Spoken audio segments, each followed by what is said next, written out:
dan nanti akan kita buka sesi tanya jawab.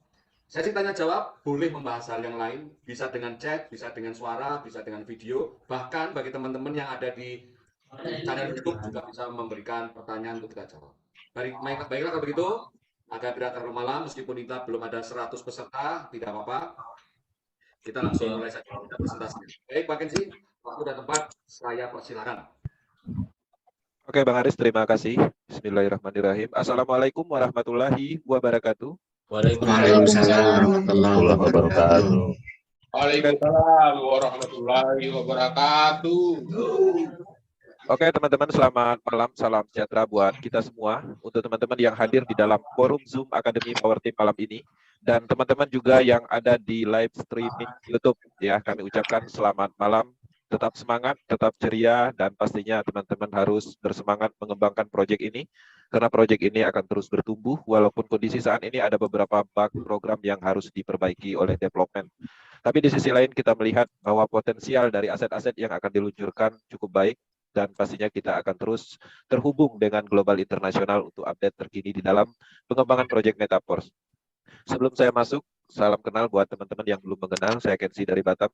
Kami berusaha untuk selalu terhubung ke global internasional untuk menjalankan proyek ini, mendapatkan informasi terbaik untuk teman-teman semua, dan kami juga memikirkan bagaimana caranya bisnis ini agar mudah dijalankan dan nyaman pastinya. Ketika itu muncul dengan kenyamanan, maka pastinya kita akan bertahan dan melakukan terus-menerus.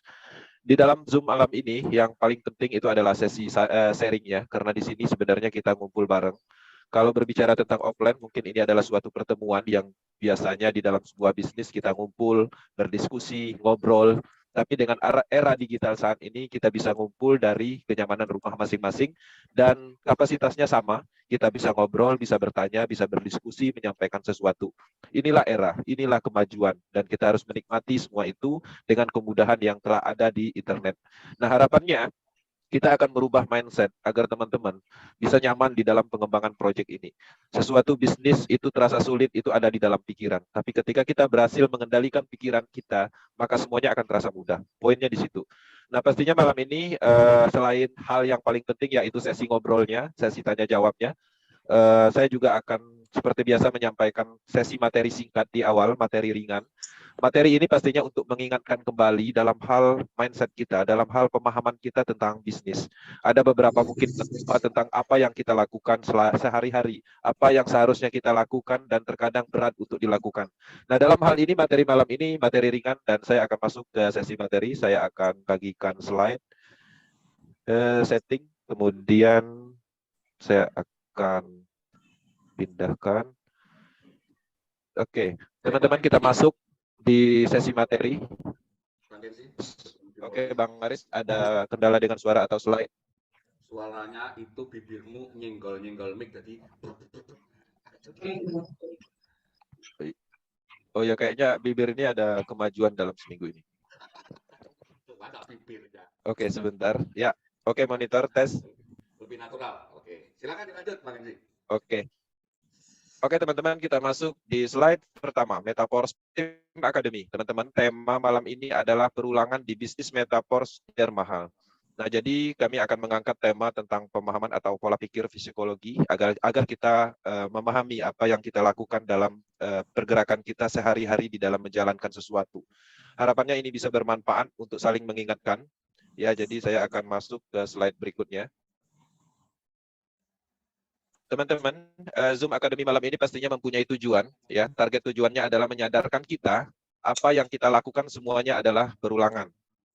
Tujuan ini pastinya ada elemen untuk meningkatkan komitmen dan konsistensi kita di dalam hal melakukan bisnis ini secara terus-menerus, yang pastinya tujuannya adalah untuk dibayar mahal. Harapannya apa yang kita sampaikan ada manfaatnya, dan kita lanjut ke slide berikutnya. Nah, di sini kami juga mengingatkan kembali dan selalu mengingatkan bahwa kami selalu menyampaikan Akademi Power Team dalam hal banyak hal, banyak tema, yang mana semuanya itu pastinya ada hubungannya dengan proyek Metaverse, tentang teknologi blockchain, tentang strategi pemasaran, psikologi, dan banyak hal. Bahkan semua aset yang dikeluarkan dari Metaverse kita juga bahas secara detail. Dan ada beberapa akademi yang akan diluncurkan setelah NFT sepenuhnya diluncurkan. dalam hal Foursquare juga sepenuhnya dimarketkan, nanti semuanya akan kita buat akademi untuk mendalami elemen-elemen yang ada di Project Metaverse. Tapi di sisi lain, pasti banyak yang mendukung dalam pengembangan bisnis ini, baik dari sisi teknologinya, pemahaman smart contract, dan lain-lain. Kemudian, teman-teman di sini saya akan menyampaikan tentang perulangan ini dibayar mahal. Pengulangan di dalam usaha, kerja, bisnis, apapun yang dibutuhkan itu adalah komitmen dan konsistensi terus-menerus untuk mencapai tujuan. Di dalam suatu riset bahwa kehidupan kita di dalam 12 jam, 24 jam, 80% dalam sehari adalah berulangan. Untuk mencapai suatu tujuan, goal tertentu pastinya adalah berulangan. Nah, jadi hal ini teman-teman harus menyadari apa yang kita lakukan, bisnis apapun itu di dalam kehidupan adalah berulangan. Nah, di sini saya ambil contoh, ada ketika teman-teman mendapatkan gaji bulanan, itu pastinya karena melakukan hal yang berulang. Mungkin ada profesinya guru, teman-teman masuk jam 8, kemudian mengajar di jam tertentu, dan itu terus dilakukan secara terus-menerus, dan pada akhirnya di akhir bulan teman-teman akan menerima gaji dalam hal hasil dari perulangan tersebut. Teman-teman mungkin berprofesi sebagai tentara, polisi, dan sejenisnya, maka teman-teman pastinya juga mengalami perulangan di dalam pengembangan diri, dalam pengembangan pekerjaan di tentara itu sendiri. Mungkin teman-teman harus melakukan latihan yang terus-menerus, setiap pagi harus masuk dan menjalani sisi latihan. Mungkin teman-teman ditugaskan di suatu tempat dan juga melakukan perulangan. Begitu juga ketika teman-teman bekerja di staf kantor, teman-teman juga harus membuat report, ya, mendata sesuatu dan banyak hal, dan itu dilakukan terus-menerus, masuk jam 8, pulang jam 5, itu juga berulangan. Dalam hal buruh pabrik juga melakukan hal yang sama, teman-teman akan melakukan sesuai dengan OWS, ya, aturan dalam pekerjaan, masuk jam 8, teman-teman mengerjakan sesuatu yang disesuaikan dengan target tertentu, dan pada akhirnya itu juga berulangan. Dan tujuan itu, perulangan tersebut adalah untuk goal, untuk hasil, yang mana teman-teman yakin dengan melakukan perulangan secara konsisten, teman-teman akan mendapatkan hasil di akhir bulan. Ketika perulangan tidak dilakukan di dalam pekerjaan, di dalam hal yang tercantum di sini, pastinya teman-teman tidak akan mendapatkan hasil yang maksimal. Tidak menutup kemungkinan ketika staf kantor akan dipecat ketika tidak melakukan perulangan dengan baik. Ketika teman-teman buruh pabrik mungkin tidak melakukan dengan cara yang baik, komit, dan konsisten, maka teman-teman mungkin juga akan dikeluarkan dari perusahaan tersebut. Pastinya, perulangan adalah hal yang penting di dalam aktivitas, baik itu bisnis, usaha, dan kerja.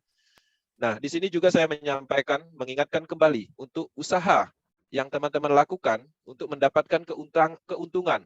Ya, pengembangan dari usaha tersebut pasti itu faktor utamanya adalah perulangan.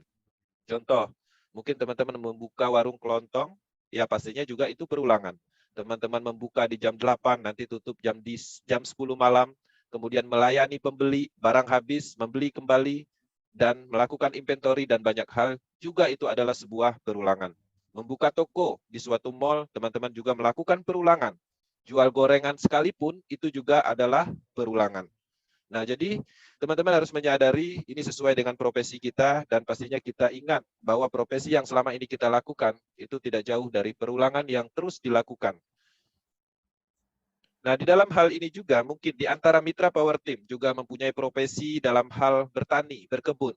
Ini pun juga pastinya adalah perulangan yang dilakukan terus-menerus untuk meningkatkan hasil panen, yang pastinya tujuan itu adalah hal yang aktivitasnya tidak jauh dari perulangan. Teman-teman juga harus membuka kebunnya, ya, membersihkan hamanya, kemudian memberi pupuk dan segala macam, dan itu dilakukan secara konsisten, ya, komitmen untuk tujuan supaya hasil panennya lebih baik, mendapatkan keuntungan, buahnya lebih baik dan segala macam. Dan pada akhirnya perulangan itu sendiri pastinya adalah untuk tujuan. Oke. Nah, bisnis dan usaha apapun Anda dibayar karena mengulang-ulang sesuatu. Oke. Jika perulangan dihentikan, pastinya ini tidak akan berkembang. Tujuan sulit tercapai dan bahkan gagal. Nah, artinya ketika teman-teman menghentikan dalam hal perulangan, pastinya akan menemukan suatu kegagalan atau sulit mencapai suatu tujuan. Nah, akibat dari perulangan, teman-teman akan berkembang dan pastinya dibayar dan semakin mahal, dan akhirnya teman-teman mencapai tujuan yang ditargetkan. Bekerja terus-menerus, ya, secara konsisten, komitmen, pada akhirnya teman-teman naik pangkat, naik posisi, dan naik gaji, ya. Artinya teman-teman membentuk suatu tujuan untuk jabatan, untuk kenaikan gaji. Kemudian teman-teman mungkin usaha ya di bidang pekerjaan tertentu, mengerjakan usaha tertentu, pastinya melakukan hal yang sama setiap hari. Usaha berkembang dan pastinya keuntungan juga meningkat karena faktor pengulangan tersebut. Coba bayangkan ketika teman-teman membuka suatu usaha dan mungkin dalam 1 minggu bukanya 1 hari, mungkin akan mendapatkan hasil yang tidak sesuai harapan, bahkan usahanya terancam bangkrut. Hal-hal seperti itu mungkin kita lupakan bahwa pentingnya di dalam perulangan di dalam usaha apapun. Termasuk juga perkebunan yang terus dirawat, melakukan perulangan setiap hari akan meningkatkan sesuai keuntungan, ya, hasil panen sesuai harapan. Nah, di sini kita juga menjalankan proyek Metaforce. Dalam hal ini bisnis. Bisnis yang dikerjakan terus-menerus dengan mengulang setiap hari akan bertumbuh dan pastinya akan berhasil. Dan implementasi ini pastinya sudah dirasakan oleh tim leader kita yang komit, konsisten, terus-menerus melakukan banyak hal di dalam pengembangan proyek Metaforce. Sekarang kita lihat, kita berada di bisnis Metaforce. Bisnis Metaforce adalah perulangan untuk kemudahan dan akan dibayar mahal. Ketika teman-teman melakukan perulangan terus-menerus di dalam suatu konsep bisnis, bisnis project Metaforce, maka akan menemukan kemudahan. Kami merasakan itu, ya. Kami memahami Metaforce secara cepat, ya, merespon dengan baik. Banyaknya pertanyaan dari calon mitra kita bisa jawab dengan baik karena faktor pengulangan itu sendiri. Promosi berulang, pertanyaan berulang, penjualan juga berulang, pemasaran berulang, jawaban pun berulang. Ya, pendaftaran dalam hal pencairan pun berulang. Semua bonusnya berulang-ulang terus-menerus. Dan banyak lagi, semua elemen yang dalam pengembangan bisnis Project Metaforce itu adalah perulangan. Nah, di suatu sisi kita melihat banyak teman-teman yang berhenti di dalam Project Metaforce. Dalam 1 tahun melakukan perulangan di bisnis Metaforce, itu sebenarnya dominannya adalah keberhasilan. Kenapa kita rangkum dalam rumus seperti ini? Kita berjalan di Project Metaforce hampir 1 tahun. Dan di dalam suatu titik tertentu, di dalam hari tertentu, yang mana ditandai dengan titik merah, itu adalah hari kegagalan penyebab berhenti melakukan perulangan. Banyak orang gagal di titik merah di dalam akumulasi 1 tahun di setiap harinya. Mungkin teman-teman di dalam pengembangan Project Metaforce hari ini, ya, teman-teman sangat bersemangat, teman-teman mendapatkan hasil yang maksimal sesuai harapan. Tapi ada di suatu sisi teman-teman menemukan titik merah ketika teman-teman promosi, teman-teman mengembangkan bisnis ini. Di luaran sana teman-teman dihina, dicaci, ditertawakan. Itulah titik merah yang dimaksud. Ketika di titik itu teman-teman berhenti, lemah, maka teman-teman akan berhenti di situ dan tidak lanjut untuk melakukan perulangan. Yang mana di titik biru kita bisa melihat ya bahwa hari keberhasilan lebih dominan jika terus mempertahankan dalam perulangan. Nah, jadi harapannya dengan adanya pemahaman seperti ini, teman-teman bisa melihat faktanya. Ada beberapa kasus kami pun menjalankan Project Metaforce di suatu hari tertentu, 2 hari tertentu. Ada di saat kita turun dalam hal semangat. Kita tidak mendapatkan income, bahkan terkadang kita ditertawakan. Dan seharusnya di titik itu kita bertahan untuk menuju titik dominan di titik biru berikutnya. Dan untuk mendapatkan akumulasi maksimal dalam 1 tahun, ternyata keberuntungan lebih dominan. Nah, bagaimana mengimplementasikan dalam hal perulangan ini sendiri? Pastinya kita harus memahami bahwa kita harus fokus, konsisten, komitmen, dan melakukan terus-menerus setiap hari. Dan itu dilakukan secara konsisten. Dan teman-teman juga harus fokus dalam hal merespon mitra, dalam hal edukasi, dalam hal menyampaikan informasi. Dan pastinya teman-teman harus fokus dalam hal pemahaman-pemahaman baru di dalam semua elemen Project Metaforce. Konsistensi juga itu adalah salah satu kunci di dalam keberhasilan. Dan menariknya, 4 poin ini, faktanya implementasinya tidak bisa dijalankan di dalam bisnis under control sentral. Nah, jadi ketika implementasi dalam hal perulangan, yang mana kuncinya adalah 4 poin ini, pada faktanya ini tidak bisa dilakukan di sembarang bisnis. Bisnis-bisnis yang mungkin mengandung unsur under control, ya, kontrol dana terpusat, dananya tersentral, sistem terkontrol, yang mana pastinya penerapan ini tidak bisa. Kenapa? Ada di suatu sisi kita fokus kepada Project A, yang mana Project A tersebut under control sentral. Ketika kita ingin fokus, ya, komitmen untuk melakukan itu terus-menerus, konsistensi, tapi ada suatu sisi seseorang yang mengontrol sistem, mengontrol dana, menghentikan sistemnya, maka ini akan sia-sia untuk mengembangkan proyek untuk tujuan perulangan terus-menerus. Harapannya teman-teman bisa memahami Metaverse adalah kesempurnaan di dalam bisnis. Bisnis Metaverse sangat memungkinkan untuk penerapan 4 poin ini, yang mana di dalam dunia network ini sulit ditemukan proyek untuk penerapan ini. Nah, jadi teman-teman menemukan sebuah platform yang mana unsurnya adalah teknologi blockchain yang akan terus ada, yang akan terus berjalan, terus berkembang, dan teman-teman mempunyai peluang untuk mengembangkan bisnis tersebut semaksimal mungkin untuk tujuan impian, tujuan finansial, dan pastinya ini bisa diterapkan, ya. Jadi harapannya bisa dipahami, Metaverse adalah bisnis yang berkelanjutan. Nah, selain dari materi juga di akhir sesi materi malam ini, saya juga akan menyampaikan beberapa update ya, news official yang terbaru dalam hal Universe.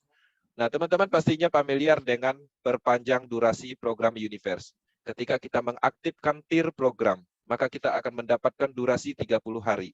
Nah, untuk mendapatkan fungsional atau manfaat lebih lanjut setelah 30 hari, kita harus melakukan yang namanya memperpanjang tier tersebut atau menambah durasi waktunya supaya dia terus berlanjut. Nah, dalam hal ini, di dalam program Universe, kita mendapatkan keuntungan ya dalam hal ketika kita berani mengambil langkah untuk memperpanjang. Pastinya kita mendapatkan keuntungan dari harga lebih murah dibandingkan kita harus memulai dari awal. Nah, di dalam menu Universe dalam hal memperpanjang, sekarang ada modifikasi ya. Ketika teman-teman masuk di dalam program Universe, kemudian teman-teman akan melihat tampilan seperti ini. Oke. Maka di sini ada durasi tier levelnya yang terus menurun waktu counting down-nya dan pada akhirnya habis. Nah, durasi ini teman-teman bisa perhatikan dan teman-teman bisa memperpanjang di durasi kapanpun. Dan di sini teman-teman bisa melihat tulisan extend time ya. Extend time ketika kita klik maka pastinya teman-teman akan menemukan tampilan seperti ini ya. Teman-teman bisa melakukan atau memperpanjang dengan menggunakan Metaverse Coin yang ada di saldo, yang pastinya syaratnya ketika teman-teman mempunyai saldo di inner balance, artinya teman-teman ada saldo Force Coin-nya, maka teman-teman bisa memilih opsi memperpanjang dengan Metaverse Coin, tinggal diklik dan lanjutkan proses. Tapi kalau seandainya teman-teman tidak ada saldo di dalam inner balance berupa saldo Metaverse Coin, maka ini tidak bisa difungsikan. Mau nggak mau teman-teman harus memperpanjang dengan opsi kedua, yaitu memperpanjang dengan menggunakan DAI Stabil Coin. Ketika saldo Force Coin nggak ada, pastinya kita memilih opsi ini dan pastinya ini adalah full fact, artinya diskon atau harganya tetap full. Nah, jadi pastikan ketika teman-teman pertama kali membuka tier level, pastinya membeli paket lengkap supaya juga mendapatkan saldo Metaverse Coin. Dan itu bisa digunakan untuk memperpanjang tier level tersebut. Ketika teman-teman ingin mempertahankan saldo tier level tersebut, teman-teman juga harus siap menyesuaikan dengan saldo DAI-nya. Untuk level 1 pastinya siapkan 10 DAI Stabil Coin dan bisa tetap menggunakan metode menggunakan saldo Force Coin. Nanti Force Coin-nya akan diambil untuk digunakan sebagai menambah durasi waktu tier levelnya, kemudian 10 DAI Stabil Coin secara otomatis akan membeli kembali Force Coin dan pastinya saldonya akan tetap.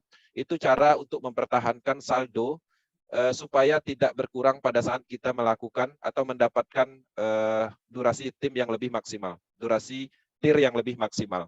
Nah, jadi banyak beberapa kasus terjadi orang-orang menganggap ketika kita ingin mengambil harga tier level lebih murah dengan cara memperpanjang, teman-teman khawatirnya akan terus berkurang saldonya.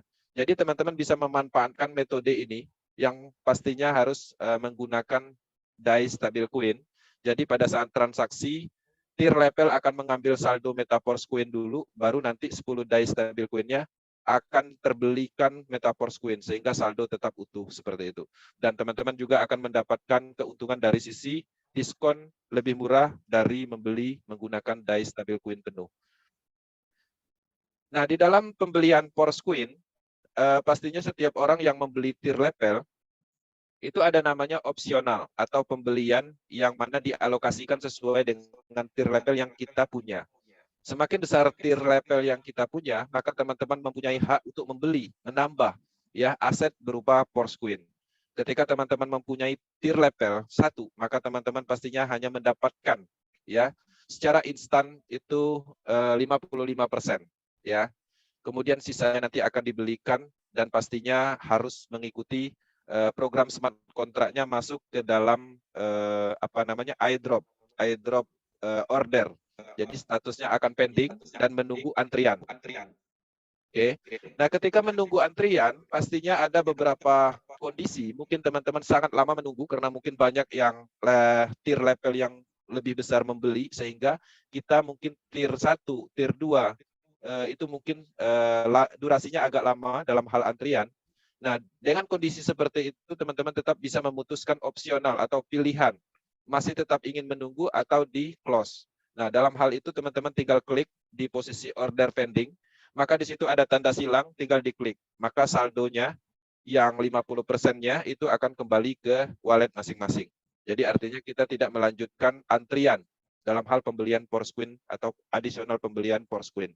Nah, itu sebagai informasi bahwa ada peningkatan menu di dalam program Universe. Dan satu hal yang ingin saya sampaikan tentang Universe, Universe ini adalah sebuah program yang baru diluncurkan. Oke, durasinya 1 bulan kurang lebih. Universe itu akan ditingkatkan secara fungsionalnya. Mungkin beberapa orang itu merasa dirugikan dengan memperpanjang tier level. Ya, dengan kondisi saat ini. Teman-teman juga harus melihat dari sisi energi yang didapat, ya, potensi energi, token energi dari tier level. Kemudian juga teman-teman harus melihat potensi dari tier level ini dalam hal akses ke dunia digital metaverse ke depannya. Karena sifat dari tier level ini, dia adalah pengembangan atau tujuannya adalah untuk mendistribusikan Porsquin. Tapi itu untuk sementara. Kedepannya, fungsional dari tier level permanennya itu adalah untuk akses ke ruang digital metaverse. Proyek utamanya program ekosistem metaverse. Nah, jadi ketika teman-teman mempertahankan dalam sisi keuntungan, manfaat, itu pastinya lebih bermanfaat ketika teman-teman melakukan menambahkan durasi time-nya atau meningkatkan, memperpanjang durasi tiernya. Karena di suatu sisi ketika kita hentikan, pada saat kita membutuhkan tier level ketika fungsionalnya maksimal, itu harganya pastinya akan penuh, akan full. Dan kita tidak mendapatkan harga yang lebih murah. Oke. Kemudian, di sini juga saya akan menyampaikan news tentang NFT, ya, migrasi versi ketiga. Dalam hal ini, kita sama-sama sudah melihat news tersebut secara detail, bahwa ada migrasi ke versi 3, dan saat ini, programmer masih mengembangkan programnya. Ya, ketika programmer berhasil melakukan trial test, uji coba, dan pastinya ketika berhasil dalam hal implementasinya di program Polygon blockchain, pastinya akan disampaikan apa yang harus dilakukan. Pada saat ini, kami kembali mengingatkan semua yang berhubungan dengan NFT, baik itu jual beli, baik itu migrasi, ataupun merge atau penggabungan, itu juga tidak bisa dilakukan saat ini. Karena memang development atau programmer itu lagi terfokus di pengembangan NFT royalty.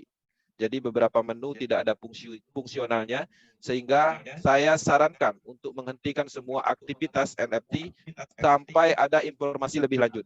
Poinnya di situ. Nah, kenapa ini perlu disampaikan? Saya melihat ada beberapa pertanyaan yang terus dilakukan, ya, terus dipertanyakan.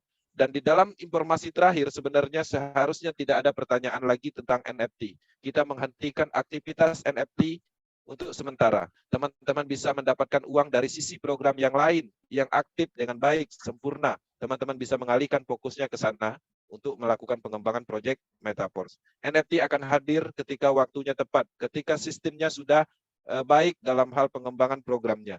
Dalam minggu ini kita akan mendapatkan sebuah informasi. Mungkin malam ini atau malam besok kita akan mendapatkan news terbaru, update perkembangan dari programmer. Kita tunggu itu, pastinya kita akan mendapatkan informasi tersebut di official dan kita akan bagikan ke semua mitra Power Team. Kemudian update tentang Porsquin. Teman-teman, Porsquin saat ini mengalami peningkatan dalam hal harga. Open block yang kelima itu sudah terjadi. Harganya meningkat menjadi 0,34 sekian, ya, per satu Porsquin-nya.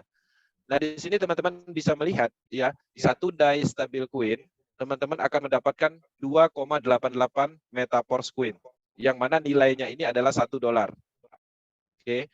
supply yang sudah terjadi dari total semuanya itu sudah berjalan 29%.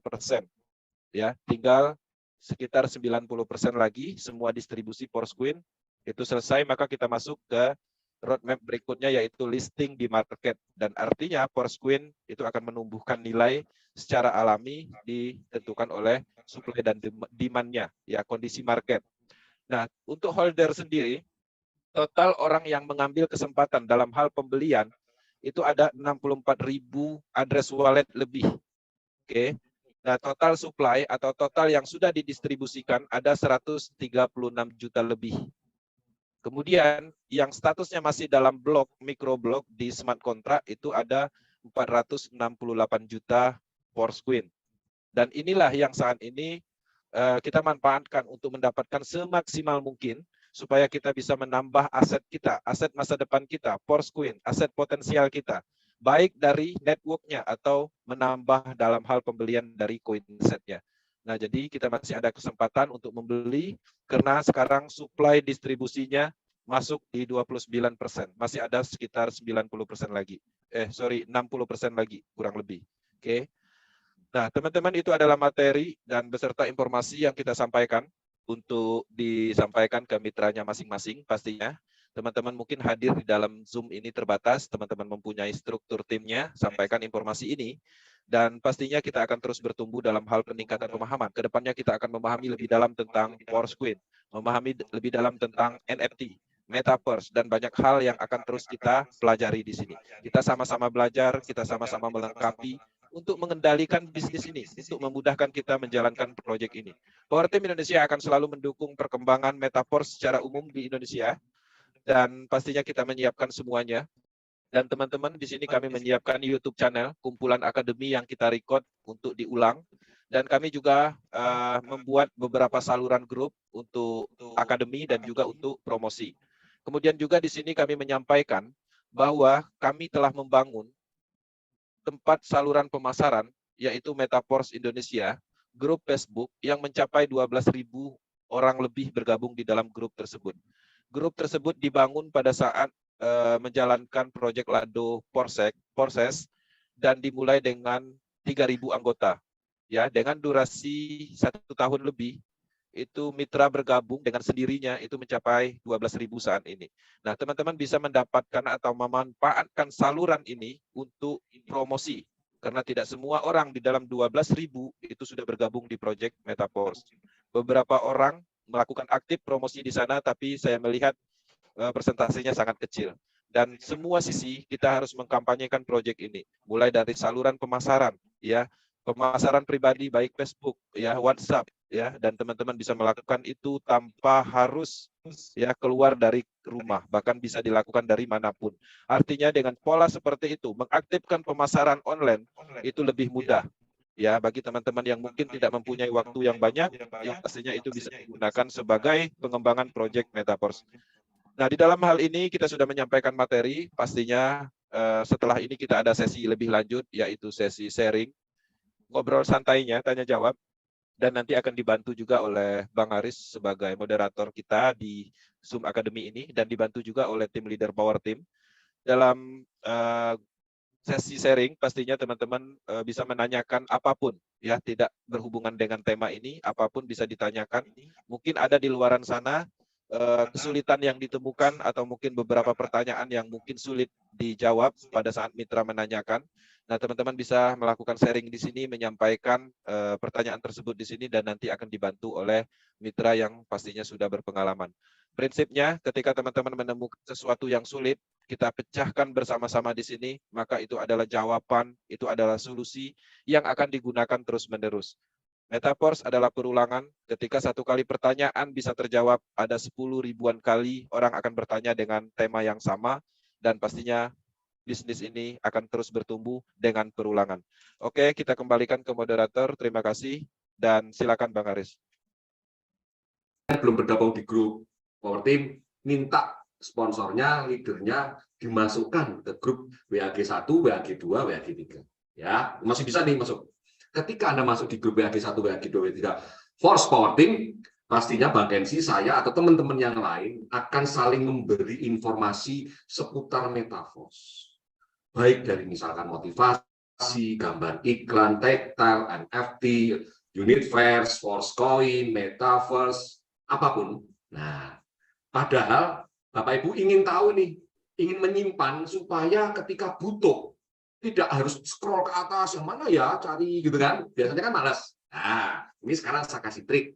Ini mungkin pernah saya ajarkan, tapi saya ulangi lagi, supaya teman-teman yang baru bergabung di malam ini tahu caranya ngoprek WA. Jadi tadi saya tertarik dengan kata-kata Pak Junadi tadi, kok caranya menyimpan di folder kayak mana?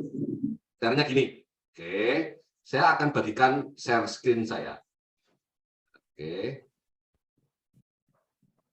Oke, ini adalah WhatsApp saya. Oke, ini WhatsApp saya.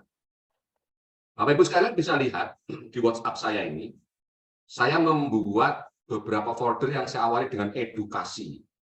Folder ini adalah folder grup. Nah, padahal grup ini anggotanya hanya saya. Padahal secara sistem, grup itu kan harusnya anggotanya banyak ya. Anggotanya banyak nih. Tapi gimana caranya anggotanya cuma saya? Nah, gimana caranya? Sekarang coba perhatikan cara ini. Bapak klik 3 titik di atas, klik grup baru, misalkan undang 1 nama, istri, anak, atau nomor cadangan BA Bapak yang lain. Yang penting diri Anda sendiri. Saya punya nomor lain, misalkan Good Force ini, saya undang. Saya undang 1 orang aja nih. Kemudian saya kasih nama dengan gambar, misalkan edukasi tentang atau materi iklan. Oke ya. Centang. Dibuatlah grup. Di sini ada panggil, undang, dibatalkan boleh, diundang apa. Toh ini nomor saya sendiri kan itu kan? Nomor ini nomor saya sendiri. Oke. Jadilah saya mempunyai sebuah grup yang namanya tadi apa? Edukasi iklan. Kosong isinya. Kosong kan isinya. Demikian juga dengan contoh-contoh yang lain nih Pak. Ada edukasi motivasi, kosong. Ada edukasi tactile metrik, ada isinya. Ada tentang edukasi waspada, NFT, video, YouTube. Contoh, saya dapat materi dari grup 3 nih. Grup 3 nih, misalkan kita buka di sini ada misalkan materi dari Bang Kensi yang bagus, misalkan. Contoh, Bang Kensi kan sering ngirim-ngirim tuh. Nah ini, apakah smart contract? Wah ini bagus nih. Masuk kategori apa nih? Karena smart contract ini adalah suatu kategori kelompok pengetahuan umum, ya. Yang smart contract ini pengetahuan umum kan, tidak harus ngomong metafor saja. Ini belum ada kategorinya nih. Oke, saya buat dulu deh kategori ini. Misalkan, ulangi lagi gimana tadi caranya? Klik 3, grup baru, tambahkan nomor saya sendiri, gitu ya. Kemudian kita kasih nama. Edukasi misalkan blockchain dan teman-temannya. Nah, ini blockchain DLL, blockchain, smart contract, decentralized, kemudian web 3 macam-macam nih kita taruh di sini. Oke? Simpan di sini. Nah, kita kembali ke tadi, ini kita undang, toh juga nomor kita sendiri, nggak masuk juga nggak apa-apa. Kita masuk materi yang tadi Pak, yang kita incer tadi nih, contoh nih, materi tentang smart contract. Karena kalau begini nanti 1 hari lewat ini sudah penuh nih, Bapak mau cari smart contract, mumet nih, waduh, mau cari di mana nih saya nyarinya. Nah, triknya tadi ada mana nih? Ada smart contract ya, sebentar. Ini kita langsung praktek saja, kebetulan grup WAG3 ini paling rame nih. WAG3 ini paling banyak peminatnya. Jadi, seperti ini misalkan. Ini kan contoh tentang motivasi, betul kan? Kawan pebisnis pasti Bapak pilih nama bla bla. Wah, ini bagus nih kayaknya nih kalau saya bisa posting lagi nih. Nah, di sini kita pilih ya, kemudian dikirimkan masuk ke motivasi. Oke. Panah ke kanan, sip. Teruskan kemana nih? Karena kita tadi sudah punya grup edukasi, punya ketik edukasi motivasi. Ada kan? Masukkan, kirim. Saya sudah ngumpulin 1 materi tentang edukasi motivasi. Oh, oke. Kan? Simpan aja di sini. Nah, gitu kan? Jadi pelan-pelan kita membaca materi di grup WA yang Bapak ikuti. Jadi grup WA Power Team yang resmi itu ini ya. Ini ya. Ada WAG1, WAG2, WAG3. Ini khusus WAG ring 1-nya Power Team. Kalau yang bawah khusus WAG-nya leader Power Team. Ya. Nah, ini kalau Bapak member biasa, kedalaman ikut di 1, 2, 3, atau salah satu. Nggak harus semuanya, isinya sama. Tapi yang paling ramai di WAG 3 memang. Kita klik WAG 1. Ada materi apa ya di WAG 1? Misalkan Bapak Ibu sudah jadi peserta. Oh, ini Bang Gensi kasih materi. Decentralized adalah kebebasan. Tidak ada mengatur. Apa? Masuk kategori apa? Masuk kategori iklan. Karena ini kan sebetulnya mengiklankan dengan bercerita. Atau mungkin masuk kategori apa? Desentralisasi masuk kategori blockchain, smart contract, dan seterusnya. Gampang. Tekan yang lama, klik, masuk, teruskan kemana nih? Teruskan ke, kita ketik, edukasi, blockchain, dan lain-lain. Oke? Kirimkan. Udah deh. Materi blockchain sudah di sini. Jadi kalau orang tentang tanya desentralisasi, ya kirimkan ini. Tinggal Bapak pilih, kirimkan ke grup, kirimkan ke mitra, ya, dan seterusnya. Jadi itu salah satu trik mengumpulkan materi yang kita dapatkan dari WhatsApp. Ya, contoh nih, saya punya edukasi tentang materi force atau umum ini ya, materi force umum. Oh, tentang tactile. Saya udah ngumpulin dari dulu, tak kumpulin tentang tactile ini, saya kumpul di sini. Memahami S1, S3, S6, terus kemudian presentasi tentang tactile, ya, kemudian apalagi tentang hal-hal yang hubungannya dengan tactile, ya, video tutor join, ini saya kumpulkan. Nah, sekarang langsung dipraktekkan, insya Allah bisa, ya. Jadi dengan demikian kita memanfaatkan grup WhatsApp itu namanya grup dummy atau grup edukasi untuk diri kita. Sekalian kalau kita mau belajar gampang, terserah Bapak Ibu sekalian mau dikategorikan apa terserah. Ini contoh saja, nanti bisa di capture contohnya di tempat saya ini. Mau beda nggak apa-apa, dikasih logo biar tahu nih, kasih gambar. Ini motivasi, iklan, tactile, waspada. Ini kalau ada yang waspada tentang penipuan, ini tentang NFT, YouTube, Zoom meeting. Kita kumpulkan saja Pak. Gampang kan? Jadi pelan-pelan kita membaca materi dari grup edukasi WAG 1, 2, 3, pelan-pelan simpan, masukkan di lokernya masing-masing, masukkan di kategorinya masing-masing. Nggak apa-apa. Karena apa? Seperti tadi disampaikan, ini sifatnya perulangan. Orang akan bertanya berulang-ulang, dan ketika kita berulang-ulang juga menjawab hal yang sama, akhirnya menjadi sebuah pola kebiasaan, dan tidak usah cari. Waduh, saya nyari tentang, oh, ada iklan waspada nih, saya lihat ada perhatian situs apa waspada, apalagi ada scam, ada Bang Gensi pernah ngasih informasi seperti ini, oh tentang kontak tidak kenal, hati-hati. Ini kan sebetulnya hal-hal seperti ini kan kita bingung tuh kalau pas butuh kan. Pas butuh bingung nyari, oh waspada di 12 frase kalau kehilangan. Seperti itu. Ada pertanyaan? Gampang ya untuk memanfaatkan alat bantu WhatsApp Anda menjadi lebih efisien. Anda mengumpulkan materi sesuai dengan grup yang hanya Anda pesertanya, ya. Jadi kalau misalkan ini tadi pesertanya gimana Pak Haris kalau dihapus? Ini yang tadi saya buka. Ini saya hapus nggak jadi nih. Ini batal atau tarik kembali. Jadi kan otomatis grup edukasi blockchain kan pesertanya hanya saya, loh. Betul kan? Nggak ada yang lain, toh. Tapi dengan cara demikian kita bisa ngumpulin materi-materi yang kita butuhkan. Jadi ketika butuh materi, nggak usah scroll WhatsApp, pusing, lama-lama jadi males. Betul? Asik ya, gampang ya triknya ya. Oke. Nah, jadi ini ada hubungannya dengan materi malam ini ya. Inilah yang dimaksud dengan perulangan dan kemudahan terjadi. Jadi artinya setiap orang ketika bergabung di Project Metaverse di awalnya mungkin sulit. Tapi dengan strategi seperti ini kita bisa mendapatkan kendali dalam bisnis ini. Nah, dalam hal perulangan di situ kan alokasinya jelas ya, mana materi iklan, mana materi edukasi tentang tutorial dan pemahaman umum. Dan itu bisa dilakukan terus-menerus di dalam saluran pemasaran atau dibagikan berulang-ulang. Kenapa harus seperti itu? Karena tidak semua orang itu mendapatkan informasi pada saat kita melakukan share pertama.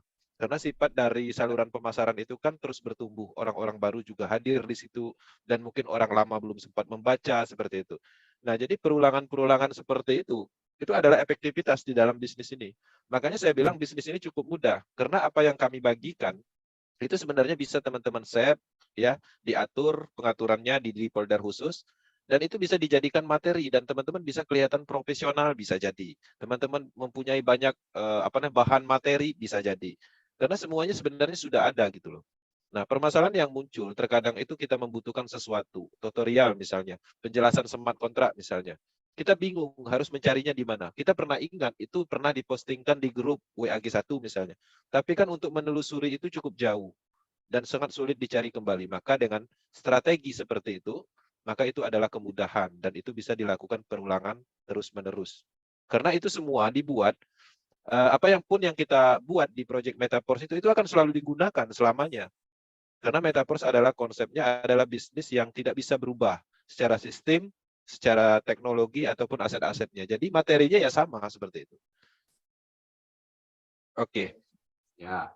Kemudian ada satu trik lagi, ya. Kami sebetulnya sudah mempunyai semua yang disampaikan Bang Kensi itu adalah PDF-nya, ya. Bahkan sudah saya pernah sampaikan sudah ada model e-book-nya. Ini PDF yang disampaikan presentasi Bang Kensi. Ini kalau mau dilihat semua ya muntah. Ya nggak semuanya langsung kan. Satu dibaca, dipahami, satu dibaca, dipahami. Ini sudah kami bagikan ke semua member ya. Nanti saya akan bagikan juga ke grup yang ada judulnya. Bahkan ada macam halaman ininya. Saya akan bukakan ini. Kami juga sudah membuat dalam bentuk flip. Ya. Saya sudah bentuk flip. Bentar, tunggu sebentar. Saya akan masuk. Dan ini lebih enak lagi kalau kita melihatnya dalam tampilan seperti ini. Ya, oke. Ini semua ditranslate bahasa Inggris ya. Iya, ini ditranslate bahasa Inggris. Nah, ini. Oke, kita klik ya, kita coba ya. Oke, Anda lihat ini. Ini tidak disimpan di hard disk Anda, tidak disimpan di handphone Anda. Ketika ini saya buka, saya pengen tahu tentang versi Metaverse yang umum, klik bisa lihat, Anda bisa membuka ini seperti membuka buku, klik sini. Bahkan kalau nanti dengan handphone Anda dengan digeser begini dia akan terbuka nih. Di Zoom juga bisa. Buka lagi kan. Jadi ini edukasi kita yang kita sudah sampaikan di presentasi, Anda pelajari, ini juga bisa di-download dan bisa di-print ya. Dan ini bisa ditampilkan dalam bentuk full screen seperti ini. Ini ada tombol print di bawah. Anda bisa pelajari ini. Di HP juga bisa. Ya, jadi nggak perlu nyimpan membebani handphone Anda bisa langsung buka presentasi kami dan berkesan lebih profesional, betul? Ya, seperti ini. Ya, ini salah satu cara kita menyampaikan. Ini sudah saya susun sedemikian rupa. Tapi mentahannya pun juga ada. Ya, mentahannya pun dalam bentuk apa? Dalam bentuk yang Google Drive tadi ya, sudah ada dalam bentuk Google Drive tadi. Itu yang ingin saya sampaikan. Ini juga ada Google Drive-nya, PDF-nya ada, dan ini juga ada dalam bentuk flip atau e-book-nya. Itu kayak buku kan? Ada beberapa belum saya update, nanti akan saya kerjakan dalam waktu dekat biar nambah-nambah di sini. Ini sebetulnya materinya akademi ini luar biasa, banyak sekali Anda belajar di sini. Tapi sekali lagi jangan sekaligus Anda pelajari. Ya, bagainya. Gimana, Bang? Iya. Tadi ada di situ. Jangan langsung dipelajari yang muntah-muntah, pelan-pelan. Karena Metaverse itu ekosistem. Ya, yang namanya ekosistem itu sebetulnya pentingnya banyak. Ya, makanya kita pelajari dan kita tahu. Kalau itu sudah tahu, belajar lagi. Sehingga kalau kita ngomong Metaverse, pasti akan tidak sama dengan program-program sejenis blockchain atau cryptocurrency yang ada. Karena program-program sejenis cryptocurrency itu hanya Anda naruh duit, dapat koin, sudah selesai. Ngajak boleh, nggak ngajak boleh, dan hanya itu saja. Tapi buat teman-teman yang sekarang belajar Metaverse, pertama kita pahami 5 fundamentalnya aja udah pusing. Belum nanti belajar platform tentang tactile, belajar tentang NFT, belajar tentang universe, belajar tentang Metaverse, dan masih banyaknya. Karena Pak ekosistem ini selalu tumbuh, berkembang. Ilmunya nggak cuma di situ. Di situ sumber uang yang banyak dari Metaverse, bukan hanya jualan tactile saja. Kalau yang kemarin-kemarin Bapak Ibu ikutin, kan hanya gitu saja polanya. Satu macam. Gitu-gitu aja, gampang. Makanya jualannya gampang, karena gitu-gitu aja. Dan orang suka yang gampang-gampang. Sehingga terlena bahwa yang sebetulnya dia buat terlena itulah, akhirnya lupa bahwa yang sedang dia kerjakan itu adalah sesuatu yang menipu dia. Kalau di Metaverse, karena ini adalah suatu ilmu yang luas, yang lebar, yang mendalam, potensinya juga akan lebih luas. Yang membedakan adalah bahwa Metaverse ini tidak hanya sampai di sini. Metaverse ini baru belum ada 1 tahun. Launchingnya aja tanggal 29 jam 11 malam, kami join, tanggal 30 Juni jam 3 pagi. menjadi mitra Metaverse 30 Juni 2022. Sekarang kurang 2 minggu ya, kita hampir setahun ya, kurang 2 minggu lagi, masih 1 tahun. Oke, terakhir nih pertanyaan yang raise hand dari Bapak Yudi Jember, Mitra Sultan. Monggo. Oke, terima kasih Pak Haris. Bismillahirrahmanirrahim. Assalamualaikum warahmatullahi wabarakatuh. Waalaikumsalam. Ada 2 pertanyaan yang ingin saya sampaikan untuk Bang Gensi dan juga untuk Pak Haris. Yang pertama, ini tentang Forcecoin di future, di kedepannya. Jadi ada informasi bahwa untuk Forcecoin itu ke depan bisa diperdagangkan di DEX. Begitu ya Pak Haris ya? Betul, Pak. Bukan di Central Exchanger, tapi di Decentral Exchanger. Ya. Jadi saya ingin mendapat gambaran Decentral Exchanger itu seperti apa ya bentuknya atau sistemnya. Karena selama ini yang kita kenal itu toko kripto. Toko kripto itu sentral, termasuk sentral ya Pak Haris ya? Sentral. Perusahaan. Perusahaan. Artinya yang saya bayangkan itu pada saat kita nanti Forcecoin diperdagangkan di DEX, itu peer-to-peer, apa seperti itu? Ya. Itu pertanyaan saya yang pertama. Terus yang kedua, ini berkaitan dengan pasar kripto yang turun saat ini, yang membuat kripto-kripto yang yang unstable ya, yang unstable coin yang tidak stabil, itu terpengaruh oleh isu ya, bukan isu ya Binance, permasalahan Binance. Ya. Nah ini yang saya tanyakan, apakah setiap kripto itu di dalamnya menggunakan teknologi smart contract, ya, atau ada juga yang tidak begitu. Jadi ini yang saya perlu tanyakan. Kenapa? Karena saya baca di salah satu artikel itu, Binance itu ada investornya. Nah, sementara di Metaverse itu kan tidak ada investor. Dan pemilik Metaverse adalah kita, independent business owner. Jadi saya ingin dapat gambaran dari Bang Gensi atau Pak Haris tentang hebatnya Metaverse ini dibandingkan dengan Binance, sehingga kita nanti merasa nyaman menjelaskan ke orang. Artinya kita tidak terpengaruh oleh kasus Binance yang dengan SEC itu sampai diminta investornya untuk nggak bisa mencairkan uangnya begitu. Nah itu pertanyaan saya ada 2. Terima kasih Pak Haris, Bang Gensi. Baik, terima kasih Pak. Oke Bang Haris, saya coba jawab seringkas mungkin, nanti ditambahkan. Oke, pertama kita akan membahas tentang Forcecoin Bang ya. Forcecoin ini prinsip dari proyeknya Lado Oktanikop berkomitmen untuk pengembangan proyek ekosistemnya Metaverse ini mengandung unsur terdesentralisasi atau desentral sepenuhnya. Jadi dia tidak melibatkan unsur sentral sedikit pun. Baik nanti ketika distribusi Forcecoin selesai, maka dia akan listingkan di DEX, bukan di CEX. Oke, nah apa kelebihan dari DEX? DEX itu adalah desentralisasi finance. Dalam hal ini adalah DeFi juga. Jadi tidak ada unsur di DEX itu unsur sentralnya. Jadi DEX itu adalah sekumpulan program yang mengatur transaksi untuk pertukaran cryptocurrency, Bang. Nah, apa yang bisa ditukar di DEX itu? Di DEX itu hanya penukaran crypto to crypto, teknologi sama-sama teknologi. Jadi tidak ada uang fiat. Makanya dia bebas yang namanya dari hukum sekuritas atau pengumpulan dana atau perusahaan. Makanya DEX itu tidak bisa dibuat dalam hal sekuritas, dalam hal kontrol suatu individu tertentu atau perusahaan tertentu. Status program di DEX itu sama seperti smart contract yang ada di Metaverse. Standarnya sama. Nah, jadi ketika Forcecoin dilistingkan di situ, maka kita pastinya mikir bagaimana cara mendapatkan uangnya. Nah, Forcecoin dilistingkan akan menumbuhkan nilai. Nilainya pastinya konverternya adalah cryptocurrency juga. Bisa saja Forcecoin ke Ethereum, Forcecoin ke Matic, Forcecoin ke DAI Stablecoin, ke USDT. Maka harganya akan mengacu ke dolar. Ketika kita punya banyak Forcecoin dan harganya anggaplah $10, bagaimana cara kita menjadikannya rupiah? Tetap kita harus swap ke DAI Stablecoin. Oke. DAI Stablecoin, jadi dari Forcecoin kita masuk ke menunya market yang ada di DEX, kemudian kita lakukan perdagangan di situ, setelah terjual, maka kita dapat DAI Stablecoin. DAI Stablecoin itu baru kita keluarkan masuk ke cek, baru jual toko kripto, baru nanti kita dapat rupiah. Polanya seperti itu. Nah, dalam hal menghubung, dalam hal mendaftar di DEX, itu tidak ada input data nama seperti cek. Hanya kita koneksi, sama seperti kita login Metaforce. Ya, bisa dipahami ya, artinya secara keamanan DEX, itu sama seperti keamanan project yang ada di Metaverse. Semuanya konsepnya adalah desentral. Nah, artinya dari situ kita udah bisa melihat dari sisi keamanan dananya, dari sisi keamanan hukumnya, ataupun dari sisi keamanan serangan-serangan dari yurisdikasi tertentu.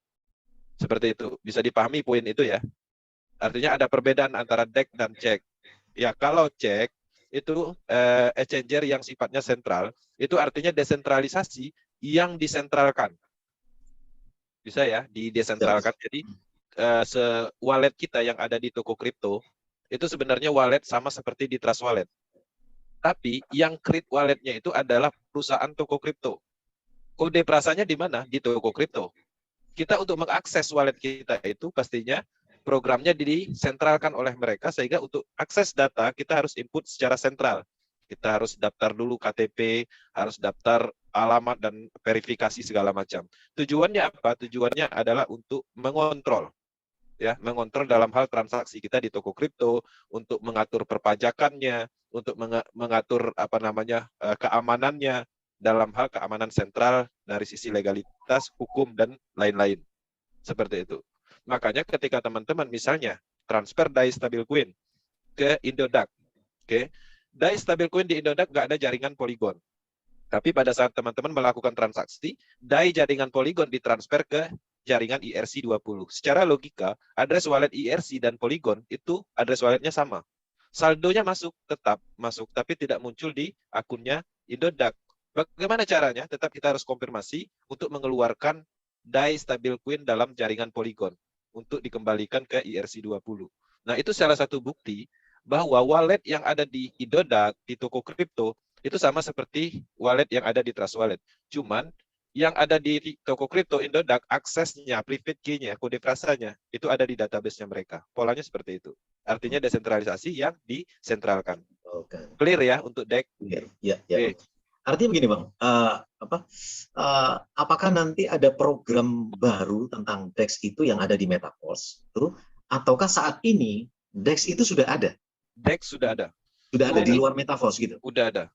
Ya, jadi DEX itu sendiri itu ada banyak, Bang, di desentralisasi aplikasi. Ada kita kenal yang paling banyak dipakai itu ada namanya Uniswap. Kemudian Uniswap. ada PakeSwap dan ada banyak lagi seperti itu. Nah, jadi sudah ada. Termasuk DEX ya? Apa, Bang? Kalau swap di Trust Wallet itu termasuk DEX? Termasuk DEX, cuman dia program tunggal, bukan untuk jual beli. Swap itu. Siap. Oke. Jadi gambarannya mungkin seperti di Trust Wallet itu ada swap kan, Pak. Dari koin apa menjadi koin apa, itu kan dari foto kripto. Tapi itu dikelola dimiliki hanya berlaku di aplikasi Trust Wallet saja. Tapi kalau PakeSwap, Uniswap itu sudah lintas, bahkan lintas blockchain ya lintas kripto. Nah, endingnya memang kita berpikir harus jadi rupiah dong, kan gitu toh Pak endingnya. Iya, betul, Pak. Jadi memang prosesnya dari DEX, antar DEX itu dilakukan proses swap atau penukaran, barulah dari uang yang kita swap, kripto yang kita swap itu endingnya juga tetap harus dirupiahkan, cek ke toko kripto, ke Indodax atau ke rekening, endingnya juga ke sana sih kalau memang kita ingin menukar ke rupiah. Tetapi kan sebetulnya potensi Force Coin untuk dirubah menjadi Ethereum, ETH atau Litecoin atau mungkin Cardano atau mungkin kripto yang lain itu terbuka, Pak. Jadi kan kita hanya punya Matic sama punya DAI kan gitu kan. Tapi saya pengen punya kripto lain yang mungkin menurut saya ini punya potensi. Makanya ketika kita menghasilkan di Force Coin ya, Force Coin itu nanti akan berinteraksi bisa ditukarkan dengan koin yang lain kan gitu, Pak. Koin yang lain. Ya koin yang lain itu pasti kalau pengen jadi rupiah ya tetap harus dijual ke Indodax atau kripto atau sejenisnya. Mungkin seperti itu sih gambarannya. Ya, lanjut. Ya.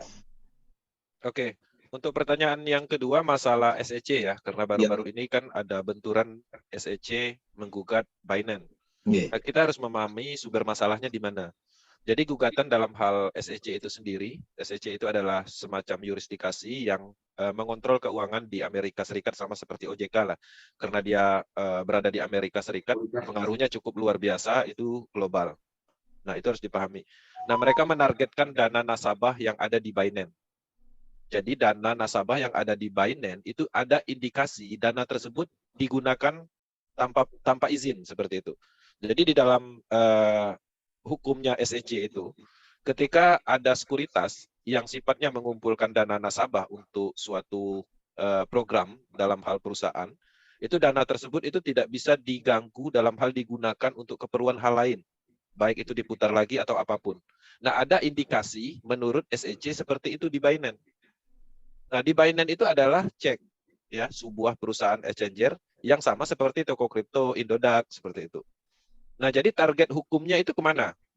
Target hukumnya tetap sentral karena SEC itu adalah kontrol sentralnya.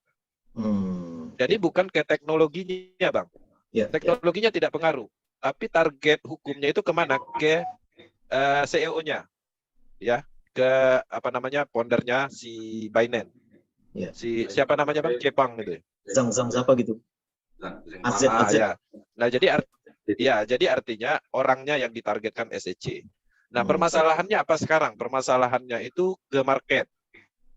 Jadi di dalam Binance itu kan adalah indikator sebuah market besar karena dia berada di tingkat atas, yaitu exchanger terbesar, cek terbesar di global. Pastinya ada kekhawatiran investor ya dalam hal menyimpan asetnya di sana. Nah, sehingga aset-aset yang ada di sana mereka buru-buru mengeluarkan, baik itu Bitcoin, Ethereum seperti itu. Nah, ketika dana itu dikeluarkan, dicairkan atau apapun bentuknya, pastinya akan mempengaruhi secara volume, secara besar-besaran. Iya. Karena kapasitasnya investor, ya, perusahaan-perusahaan besar. Nah, tapi di sisi lain ada hal yang menarik di Binance. Jadi dana yang ada di Binance itu dikeluarkan tapi berpindah. Jadi berpindah ke kawasan Eropa dan Asia. Artinya menjauh dari hukumnya Amerika. Nah, ini menarik kasus ini. Tapi tetap ada pengaruhnya ke market. Market 1 hari, 2 hari itu akan drop, ya, karena ada pergerakan, ada isu seperti itu. Kemudian seiring berjalan akan kembali pulih. Bahkan nanti tidak menutup kemungkinan Amerika akan ditinggalkan dari sisi teknologi ini. Nah, sekarang isu terbarunya ketuanya SEC itu digugat dalam hal akan dihentikan dari kapasitasnya sebagai pemimpin dari SEC itu sendiri. Itu adalah efeknya. Artinya ada beberapa sekelompok pemerintahan di Amerika tidak setuju dengan itu karena itu akan menurunkan kapasitas mereka dalam hal mendapatkan potensi dari blockchain, dari aset cryptocurrency. Nah, itu yang pertama. Terus yang kedua, market akan berpengaruh. Kenapa? Karena tidak semua orang paham teknologi, Bang. Orang pahamnya membeli Bitcoin, ada potensi naik dan mereka membeli, tapi mereka tidak memahami keamanan teknologinya. Yang mereka tahu Binance digugat. Seperti itu. Nah, tapi ketika kita paham dari sisi keamanan teknologinya dan kita mengerti itu, maka tidak akan mempengaruhi dari sisi teknologinya. Nah, itu juga berpengaruh ke market. Karena orang investor membeli Bitcoin, membeli Ethereum yang nyimpannya di Binance, mereka nggak ngerti teknologinya, keamanannya. Yang mereka tahu Bitcoin dibeli dapat keuntungan, simpan di Binance. Binance digugat, mereka khawatir gitu. Nah, belum lagi ada namanya berita atau isu yang dimanfaatkan. Ya, sengaja ditakut-takutin market oleh negara tertentu yang mana tujuannya akan menurunkan harga Bitcoin, Ethereum, tapi di satu sisi mereka mengambil peluang itu untuk membeli. Nanti setelah beberapa bulan yang akan datang maka muncullah ya isu-isu positif sehingga yang membeli di saat isu yang lagi bermasalah tadi membeli dengan harga murah mereka mendapatkan keuntungan dan tidak menutup kemungkinan ini ada juga hubungannya dengan keuangan yang ada di Amerika Serikat, yang mana mereka juga akan lagi berjuang tentang hutang yang ada di sana. Mereka terancam resesi seperti itu. Mungkin mereka mempengaruhi dengan menargetkan exchanger terbesar untuk menghilangkan kepercayaan investor sementara, mendropkan harga aset secara keseluruhan. Tapi di sisi lain ya mungkin ada dana besar masuk membeli di bawah dan nanti pada akhirnya juga akan kembali. Karena kasus seperti ini kan berulang. Iya, berulang. Jadi bagi teman-teman yang memang dari dulu bermain cryptocurrency, berita seperti ini nggak aneh. Ya memang seperti ini. Desentral, ya lawannya adalah sentral. Ya, itu pasti ada bentrok karena ini berlawanan konsepnya. Siap. Seperti itu. Terima kasih Bang Kensi. Oke. Informasinya luar biasa. Nanya masalah apakah metaverse itu konsepnya, Binance itu konsepnya smart contract, metaverse itu kan smart contract, ya pastinya tidak sama. Tidak sama, enggak. Jadi Binance itu kayak toko kripto. Nah, kebetulan toko kripto itu saham terbesarnya dibeli oleh Binance.com, oleh Xiaopeng itu tadi. toko kripto itu saham terbesarnya dibeli oleh Binance. Kebetulan ya. Dulu toko kripto tidak, sekarang demo. Nah, artinya cabangnya Binance di Indonesia itu ya toko kripto, kasarannya gitu loh Pak. Tapi Binance.com sendiri sebetulnya exchanger di terbesar dunia. Seperti hanya kita punya uang di akunnya toko kripto, paham ya? Saya nggak mau di wallet, saya mau di toko kripto aja deh di walletnya. Kalau cuma 1 juta 2 juta nggak masalah. Kalau sudah sampai ratusan miliaran, OJK atau SEC menengarai uang-uang itu digunakan untuk kepentingan pribadi toko kripto, CEO-nya atau perusahaan itu untuk diputarkan lagi. Ya, itu yang disalahgunakan. Jadi yang diincar adalah regulasi yang disalahgunakan kepercayaan customer pengguna kepada Binance. Ya, nah oleh itu betul. Mereka akhirnya seperti saya, kalau uang saya di toko kripto ada 1 miliar kan berupa ETH gitu kan ya. Aduh bahaya ini, udah ambil aja tak pindahkan ke yang lain, gitu kan, ke Indodax gitu misalkan gitu kan. Jadi migrasi itu, dan sebetulnya nggak sampai 5%, nggak lebih dari 5% kok pengguna Amerika itu ya, jadi nggak akan banyak mempengaruhi kalau orang yang paham ya. Itu hanya masalah SEC, dan memang betul kata Bang Genzi, kebijakan itu akhirnya dilawan oleh senator Amerika. Kalau senator itu kalau di Indonesia mungkin bahasanya ya, tadi saya baca di YouTube juga semacam itu ya Bang ya, DPD ya, DPD perwakilan ya. DPD daerah provinsi ada 2, ada perwakilan daerah lah. Tidak setuju konsep itu karena malah bisa membunuh perekonomian Amerika. Amerika ini sekarang sedang pilot, banyak utang yang tidak bisa bayar utang. Negara besar ya, negara kaya, tapi dia banyak utang yang tidak bisa bayar utang ya. Nah, mungkin disitulah sebetulnya kekhawatiran tentang cryptocurrency pun juga bisa lewat jalur hukum, karena Biden juga punya pengacara, katakanlah punya yang membela, karena memang sekarang kan orang-orang sudah tidak kolokan seperti tahun-tahun yang dulu, sebelum tahun 1950 yang belum ngerti teknologi Binance. Sekarang kan orang-orang kripto ini kan sudah berpikirnya, dan itulah sebetulnya tujuan dari Satu Sinar Kamu itu, bagaimana supaya privasi tentang aset pribadi-pribadi itu bisa free, bisa bebas, tidak diatur, dikuasai oleh institusi-institusi. Ya, dan pasti sampai kapanpun kata Bang Genzi ya akan bermusuhan terus oleh mereka sampai kapanpun. Ya, jadi jangan nggak usah terus jadi kagetan, waduh gimana nih, enggak dong. Apalagi metaverse tidak ada indikasi ngumpulin duit dan menggunakan uang Bapak Ibu sekalian untuk orang-orang tertentu, untuk timnya Lado atau Mr. Lado sendiri yang memanfaatkan uang yang mana yang mau dipakai, itu kan uang yang mana? Karena kita tidak pernah memberikan keuntungan buat metaverse. Uang yang kita transaksikan langsung diberikan ke member yang lain. Ya. Peer to peer. Nggak Rp1 pun, 1 dai pun nempel ke akunnya Mr. Lado. Lado akan mendapatkan keuntungan yang sama jika terjadi program algoritmanya, waktunya reinvest ke sponsor ya dapat sponsor, waktu sponsor lagi dapat, udah seperti itu. Semua berlaku sama.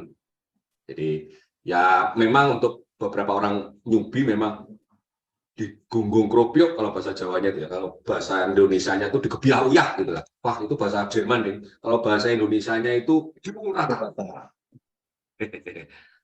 Ya, sebagai bahan informasi juga, ternyata SEC ini bukan hanya menargetkan Binance ya, dia menargetkan Coinbase juga, exchanger terbesar kedua. Ya, nah, ini menarik juga karena tuntutan mereka itu ada beberapa token yang statusnya menurut mereka adalah sekuritas. Nah, kalau token sekuritas itu harus tunduk dalam hukum SEC. Nah, permasalahan yang muncul, mereka belum membuat tata hukum tentang mana token yang sekuritas, mana yang bukan. Tahu tiba-tiba aja menjas bahwa Coinbase menjual token yang sekuritas. Nah, sekuritas itu maksudnya token itu dikelola yang awalnya mungkin ada pengumpulan dana atau sejenis ICO seperti itu. Jual beli koin seperti itu. Jadi ada pengumpulan dana di situ, itu dianggap sekuritas.